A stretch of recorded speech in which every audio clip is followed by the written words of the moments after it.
राधे राधे, हरे कृष्णा। आप सभी का दिन शुभ हो।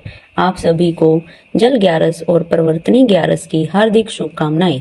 भाद्रपद के महीने की शुक्ल पक्ष की प्रवर्तनी एकादशी का व्रत स्वयं में अद्भुत, अलौकिक और पावन माना गया है। शास्त्रों में वर्णित है कि जब 4 महीनों तक भगवान श्री हरि विष्णु योग निद्रा में जब शयन करते हैं तो इस दिन वे करवट बदलते हैं। इसी कारण इसे परिवर्तनी एकादशी कहा जाता है। और इस दिन का पावन रहस्य ब्रिज के मंगलमय जीवन से भी जुड़ा हुआ है, क्योंकि आज के ही दिन मैया यशोदा ने लल्ला कान्हा की सूर्य पूजा अथवा कुआ पूजन भी कराई थी। और ये ही वो पावन अवसर था जब पहली बार नंद बाबा ने अपने लाला को रथ में बिठाकर महेश्वर नगर का भव्य भ्रमण कराया था। इसीलिए ये तिथि व्रत या पूजन का ही नहीं, बल्कि भगवान से जुड़े स्वर्णिम जीवन से जुड़ी कथाओं का एक उत्सव मनाया जाता है। इस दिन का व्रत करने से भक्त समस्त पापों से मुक्त होकर विष्णु धाम को प्राप्त होता है। और यही कारण है कि धर्मराज युधिष्ठिर अपने मन में उठ रही शंकाओं और जिज्ञासाओं का समाधान पाने के लिए आज एक बार फिर उत्सुकता पूर्वक भगवान श्री कृष्ण की प्रतीक्षा कर रहे हैं। और तभी समूचा वातावरण अद्भुत रूप धारण कर लेता है। आकाश में दिव्य नाद गूंज उठते हैं। सूर्य देव अपनी आभा से अलौकिक हो जाते हैं।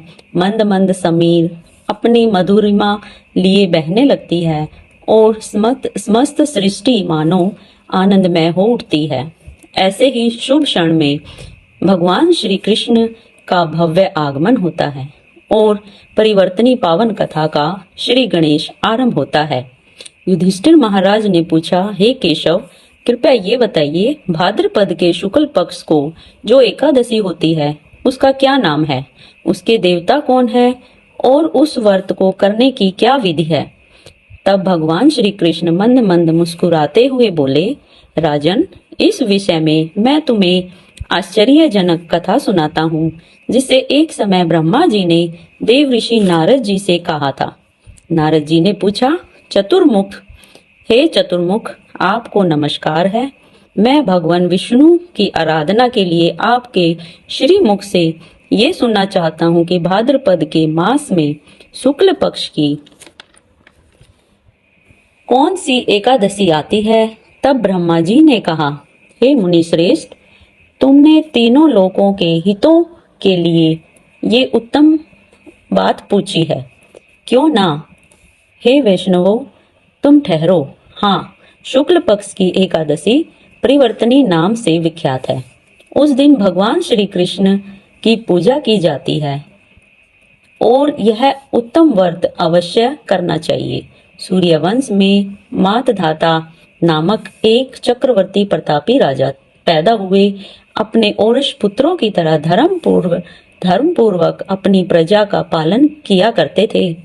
उनके राज्य में कभी अकाल नहीं पड़ता था, किसी को मानसिक कष्ट भी नहीं सताता था और आदि व्याधि का प्रकोप भी उनके राज्य में कभी भी नहीं होता था।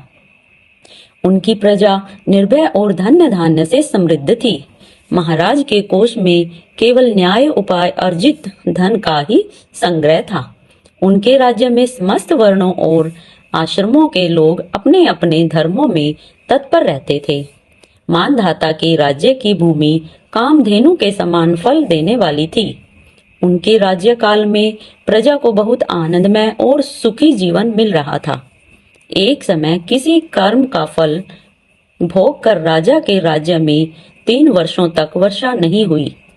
इसे उनकी प्रजा भूख से पीड़ित होकर नष्ट होने लगी। तब संपूर्ण राजा ने महाराजा के पास आकर इस प्रकार कहा। प्रजा बोली, हे राजन, आपको प्रजा की बात सुननी चाहिए।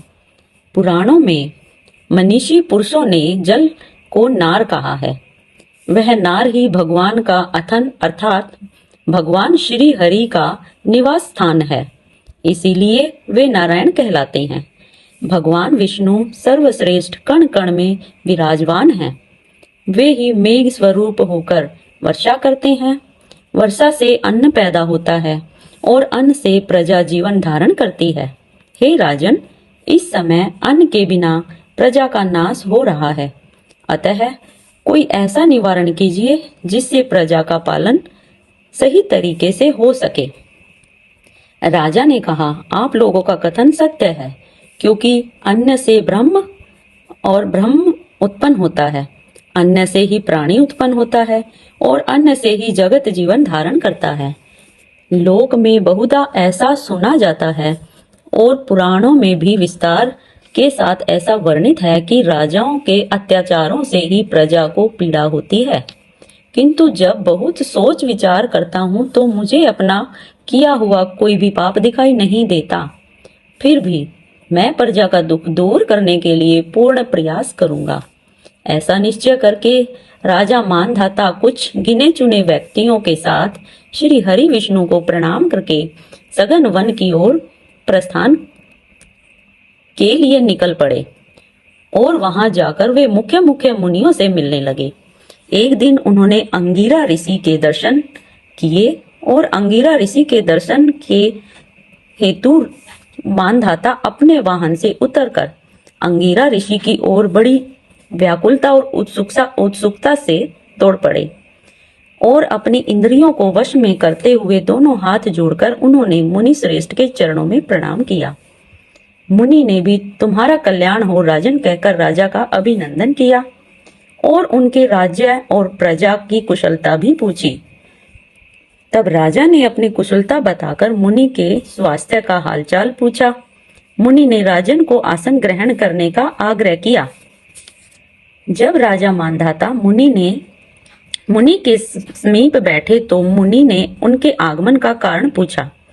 तब राजा कहने लगे, हे मुनि श्रेष्ठ, धर्माकुल प्राणी से पृथ्वी का पालन कर रहा था।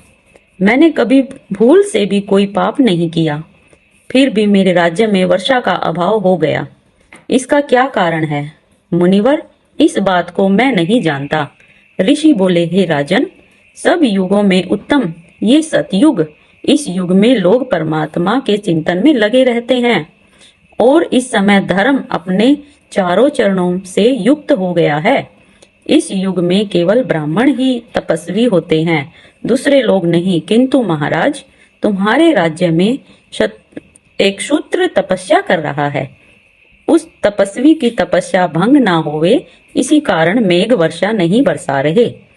तुम इसका प्रतिकार करने का यत्न करो। राजा ने कहा, मुनिवर, एक तो वह तपस्या में लगा है, दूसरा वह निरपराध है, अतः मैं उसका अनिष्ट नहीं करूंगा। आप उस दोष को शांत करने वाले किसी धर्म का उपदेश दीजिए। ऋषि बोले, हे राजन, ऐसा है तो तुम एकादशी का व्रत करो। भाद्रपद के शुक्ल पक्ष में परिवर्तनी एकादशी होती है। इसके करने से निश्चय ही उत्तम दृष्टि होने लगेगी। राजन, तुम अपनी प्रजा के साथ विधि विधान से इस व्रत की कथा और पूजन करो। तब ऋषि के वचन सुनकर राजा ऋषि को प्रणाम करके अपने महल चले गए। फिर उन्होंने चारों वर्णों की भाद्रपद की शुक्ल पक्ष की एकादशी करने का नियम धारण किया।